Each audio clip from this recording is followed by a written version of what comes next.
Hello students, good morning to all of you.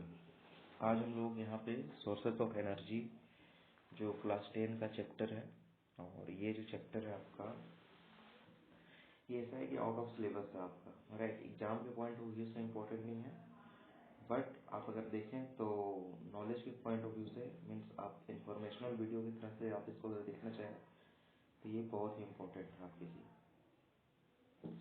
आप अपना syllabus check कर सकते हैं, सिलेबस में देख सकते हैं। हो सकता है कि इस साल आपका ये चैप्टर ऐड नहीं हो, बट अगर 2024 में देखें, हो सकता है ये चैप्टर आपका ऐड हो जाए उसमें।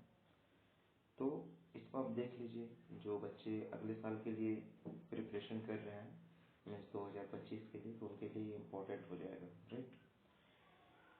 तो सोर्सेस ऑफ एनर्जी में हम लोग बहुत सारी चीज़ों को देखे थे, और उसमें से आपका जो इम्पोर्टेंट था कन्वेंशनल एनर्जी आप पढ़े थे, जिसको परंपरागत स्रोत बोलते हैं, और नॉन कन्वेंशनल एनर्जी पढ़े थे, जिसको गैर परंपरागत कहते हैं। कन्वेंशनल एनर्जी में आपका फॉसिल फ्यूल्स हो जाएगा, हाइड्रो पावर होगा, बायोमास और वाइंड एनर्जी, ये सब आता है।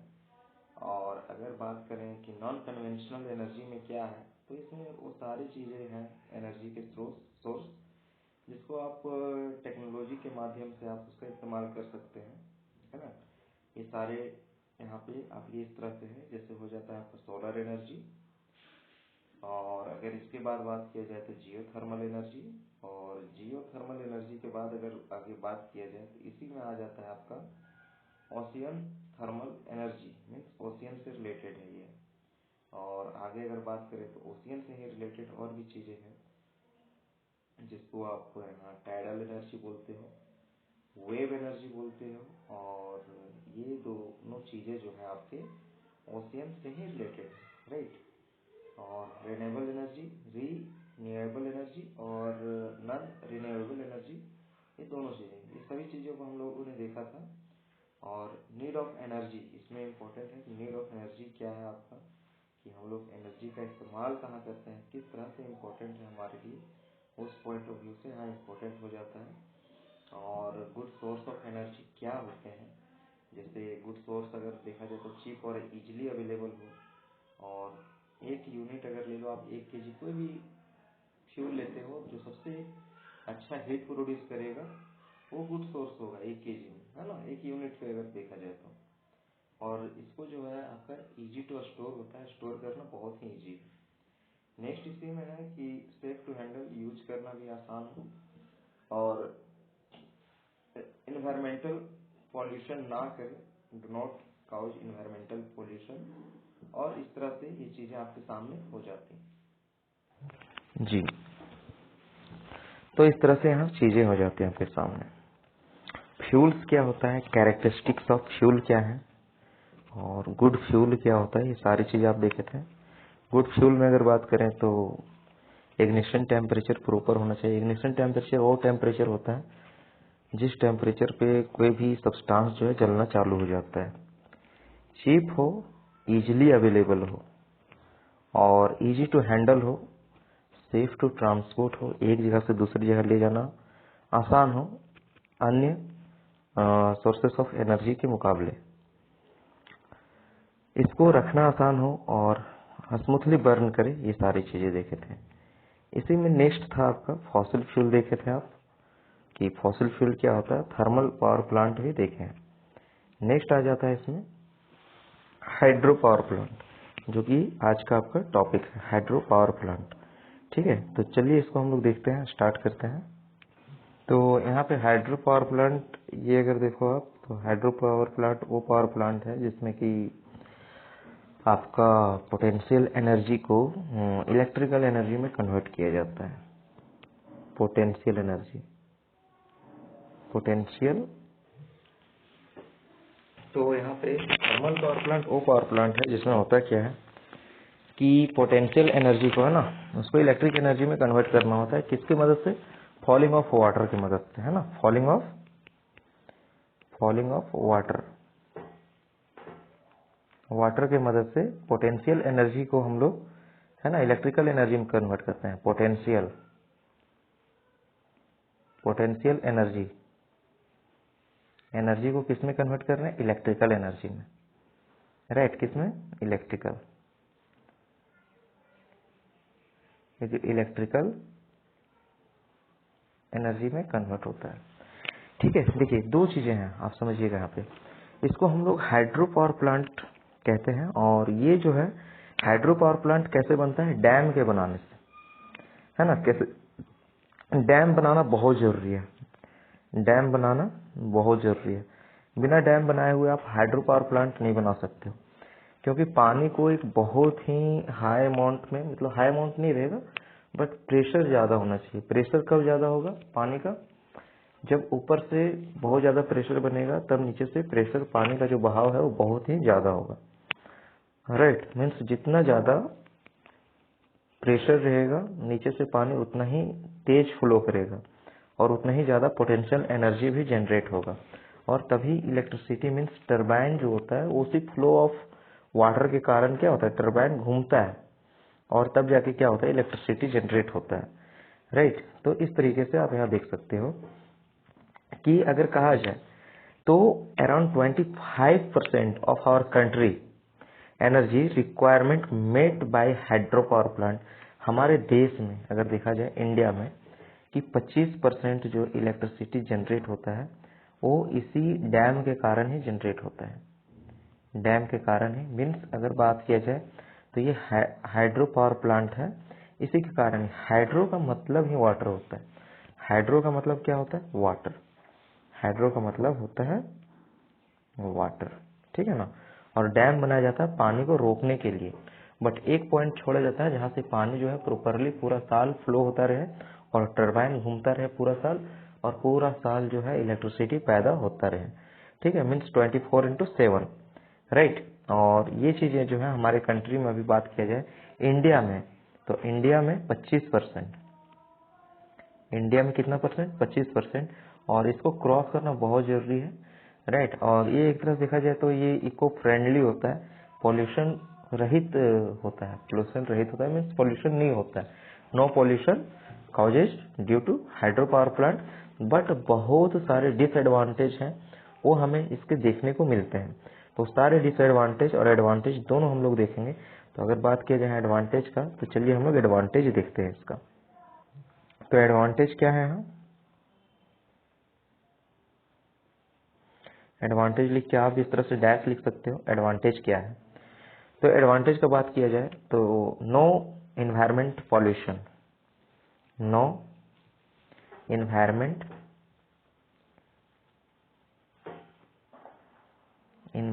Pollution, no environment pollution. Pollution होता ही नहीं है ना। पॉल्यूशन क्यों होगा? यहाँ पे आप देख रहे हो पॉल्यूशन क्यों होगा? पानी से हम लोग कुछ बर्न नहीं कर रहे हैं, कहीं धुआं वगैरह निकल नहीं रहा है, तो इस कारण से इसको कहा गया नो एनवायरमेंट पॉल्यूशन। नेक्स्ट जो इसका पॉइंट है अगला, कि flowing of water is renewable source of electric energy. ये रिन्यूएबल सोर्स है,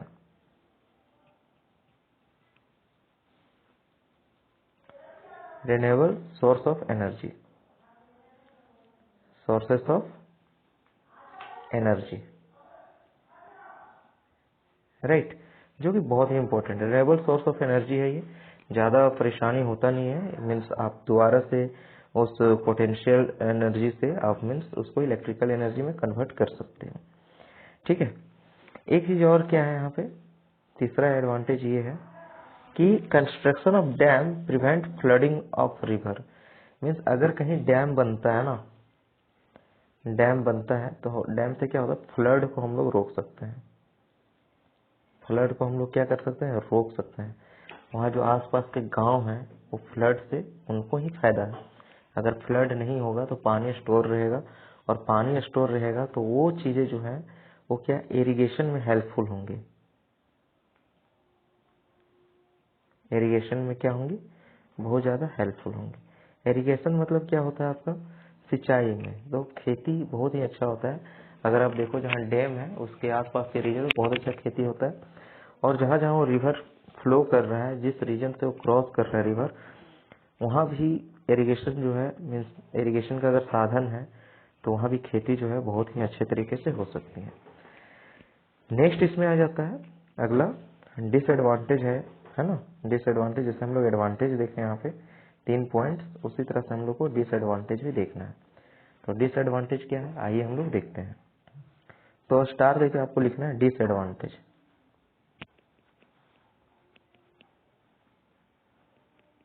डिसएडवांटेज इसका क्या है, बात किया जाए, है ना।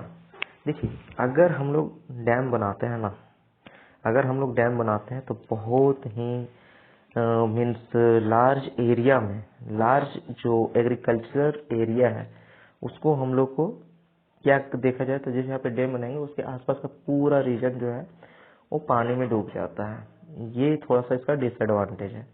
और बहुत सारे फ्लोरा एंड फ्यूना का जो वास्ट वैरायटी है और ये खत्म होने का बहुत ज़्यादा चांस हो जाता है, ठीक है ना। Flora and fauna, flora and fauna, flora and fauna क्या होता है, फ्लोरा प्लांट से रिलेटेड है, फ्यूना जो है एनिमल से रिलेटेड है। ये वास्ट वैरायटी ऑफ प्लांट्स हैं इसमें, और इसमें वास्ट वैरायटी ऑफ एनिमल्स है। ये प्लांट है, प्लांट से रिलेटेड है, और ये जो है किसी से रिलेटेड है, एनिमल्स से, एनिमल्स से रिलेटेड है। नेक्स्ट अगर इसी में देखा जाए अगला पॉइंट कि बहुत ही ज्यादा ह्यूमन सेटलमेंट किया जाता है इसमें, human settlement, sorry human settlement, human settlement, human settlement कैसे किया जाता है, लोगों को बहुत ही ज्यादा